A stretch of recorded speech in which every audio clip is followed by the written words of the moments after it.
Hello and welcome to Government with Dr. Turner. Today we're going to demonstrate how the flexibility built into the Constitution has allowed it to change with the times. Two trends evident in the development of American federalism throughout history are the expansion of American government in general and the gradual strengthening of the federal government.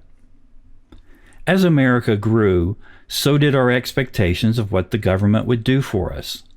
The more we began to expect or demand from the federal government, the more it grew. This government growth led to debate between liberals and conservatives over the proper role for the national government. Although the Constitution provides for both national and state powers, the balance of state and national power has changed considerably since it was written. The wording of the Constitution is intentionally vague about the balance of power between the states and the national government. This ambiguity, or this cloudiness in wording, opened the door for the Supreme Court to interpret its meaning. We can think of federalism as developing through four different periods in American history: the early years of the Republic, before and after the Civil War, the New Deal, and the struggle for civil rights. In each of these historical periods, the Supreme Court made crucial course corrections which led to our current destination. Supreme Court Chief Justice John Marshall laid the groundwork for the eventual expansion of federal power in the 1800s.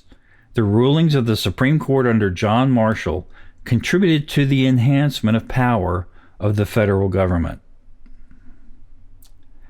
One of Marshall's earliest rulings came in Marbury v. Madison in 1803. In the last few days of his presidency in 1801, John Adams, a strong Federalist, appointed a large number of federal judges. His hope was to give the Federalists control of the judiciary and frustrate the Jefferson administration that would take office in a few months. If you're watching this in the fall of 2020, you can witness a similar situation regarding the replacement of Supreme Court Justice Ruth Bader Ginsburg. But one of the newly appointed judges, William Marbury, did not receive his commission, and the new president, Thomas Jefferson, ordered his Secretary of State, James Madison, to withhold it.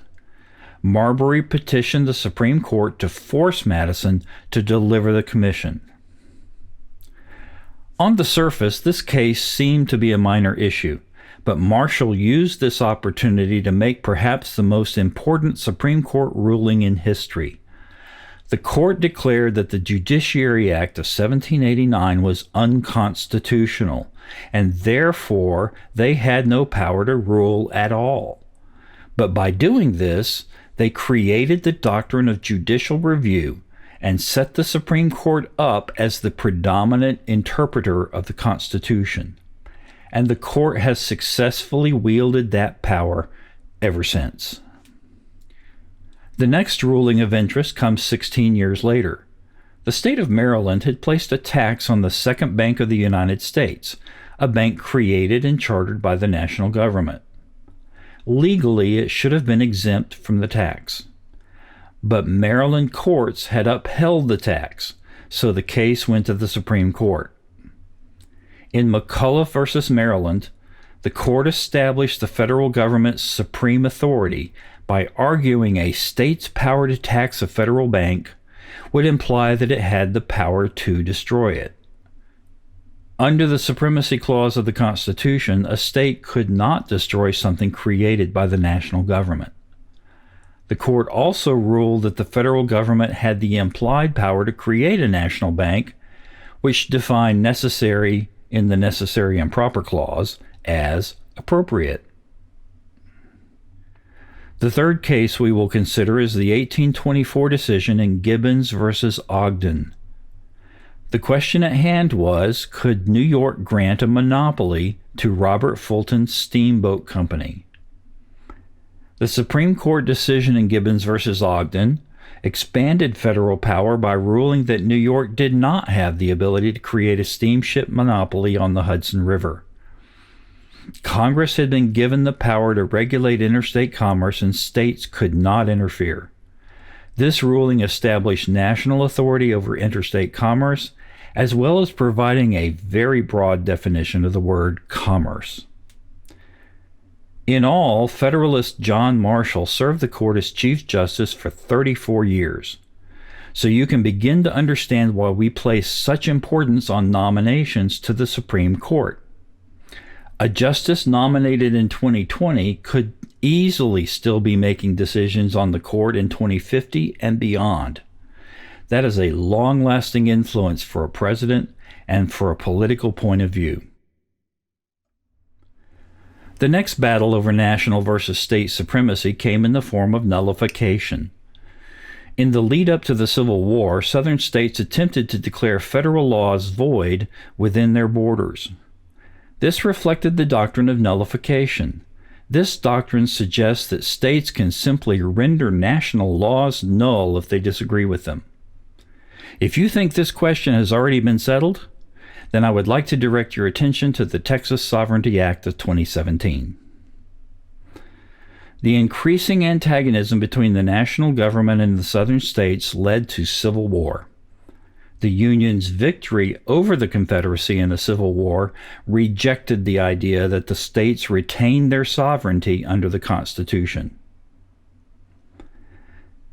From the Civil War to the Depression, the Supreme Court was anti-regulation.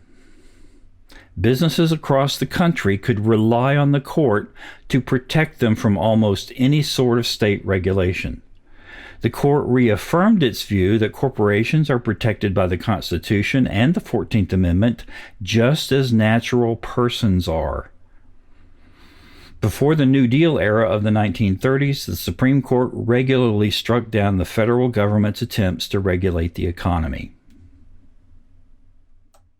Demands grew for the federal government to take action during the Depression, which was a major economic crisis in the 1920s and 30s. The collection of Depression-fighting proposals made by President Franklin Delano Roosevelt, also known as FDR, are known as the New Deal. Public opinion backed the New Deal and Roosevelt against big business, but the Supreme Court continued to rule most New Deal laws as unconstitutional. However, after Roosevelt threatened to increase the size of the court and appoint justices friendly to his cause, the court began upholding his proposals. The New Deal increased the power of the federal government in regard to business and the economy. The New Deal increased the scope of both national and state powers by redefining the purpose of American government to include solving nationwide economic and social problems. One of the new roles the federal government acquired in the 1950s and 60s was guarantor of individual rights against state abuse. The Supreme Court has interpreted the 14th Amendment to strike down racial segregation in the states. As you might remember from our look at civil rights, the court was both an advocate and a partner in the struggle for African American equality. In the 1970s and 80s, there was an attempt to return some responsibilities to the states. The process is known as devolution. Technically, powers cannot be returned to the states because the states derive their power from the people. There certainly were some small attempts at increasing the states' role in providing services.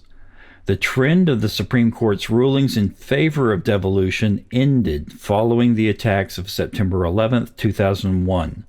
The message shifted toward a fight against terror, and the states were deemed too weak to lead that fight. Let's review. Two trends evident in the development of American federalism throughout history are the expansion of American government in general and the gradual strengthening of the federal government. The rulings of the Supreme Court under John Marshall contributed to the enhancement of power of the federal government.